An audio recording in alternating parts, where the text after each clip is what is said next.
আলহামদুলিল্লাহি ওয়া কাফা ওয়া সালামুন আলা ইবাদিহিল্লাযীনা ইসতাফা আম্মা বা'দু ক্বালা রাসূলুল্লাহি সাল্লাল্লাহু আলাইহি ওয়াসাল্লাম আলাইকুম বিমুজালাসাতিল উলামা ওয়াসতিমা'i কালামিল হুকামা ফাইন্নাল্লাহা ইউহয়িল কলবাল মাইয়্যিতা বিনুরিল হিকমা কামা ইউহয়িল আরদাল মাইতাতা বিমাইল মাতার। আল মুনাব্বিহাত ইবনে হাজার আসকালানী রাহমাতুল্লাহি আলাইহি। আল্লাহ রাসূল বলেন, সমস্ত জনগণের উপরে ওয়াজিব উলামায়ে কেরামদের কথাগুলোকে দিল দেয়া শোনা, মন দেয়া শোনা। উলামায়ে কেরামদের দিল দেয়া শোনে, মন দেয়া শোনে, আল্লাহ তাআলা তার মুর্দা কলবকে জিন্দা করে দিবে।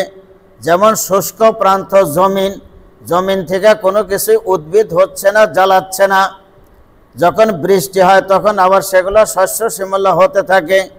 বিদায় এগুলা করা দরকার, কারণ আলো যখন চলে যায় মোমবাতির প্রয়োজন হয়। নবী যদি চলে যায় তাহলে নবীর নায়েবের প্রয়োজন হয়। যার কারণে আমি আপনাদের সামনে উলামা ফুজালাদের সোহবতে থাকা বা তাদের সান্নিধ্যে যাওয়ার জন্য আমি আপনাদেরকে বলতেছি। আত্মার চিকিৎসার জন্য সাহাবায়ে কেরাম রাদিয়াল্লাহু তাআলা একথা স্বীকার করেছেন। কবির ভাষায় বলেন, দরফেশানি নে তরিকত রক দরিয়া কর দিয়া, দিল কো রোশন কর দিয়া, হায় আঁখো বিনা কর দিয়া।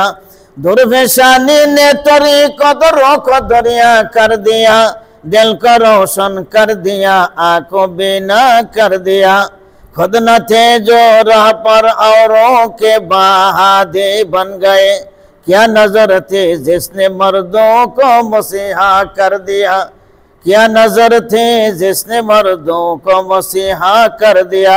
हुजूर पाक सल्लल्लाहु अलैहि वसल्लम शुक्रिया प्रकाश करेছেন। সাহাবায়ে কেরাম, সাহাবায়ে কেরাম, হে রাসূল, আপনার রূহানি দৃষ্টি আমাদের দিকে দিয়েছেন, আপনি আমাদের দিকে লক্ষ্য করেছেন। আমরা ছিলাম বিন্দু, তা থেকে আমরা পরিণত হয়েছি সাগরে, নদীতে, মহাসাগরে।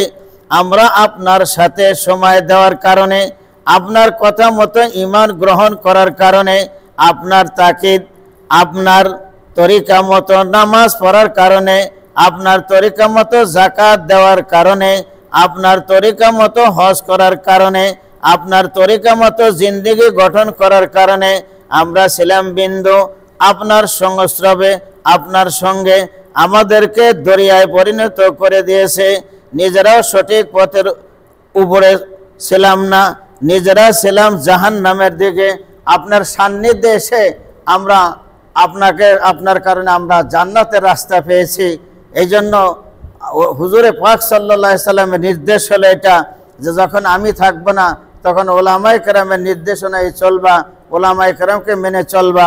কোরআনেও তার বর্ণনা দেওয়া আছে, ইয়া আইয়ুহাল্লাযীনা আমানু আতিউল্লাহ ওয়া আতিউর রাসূল ওয়া উলিল আমরি মিনকুম।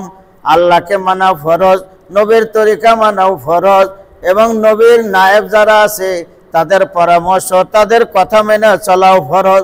এজন্য আল্লাহ যেন আমাদেরকে মানার যোগ্যতা দান করেন, এই জন্য আমাদের সকলকে কবুল করে। সকলেই বলেন আল্লাহুম্মা।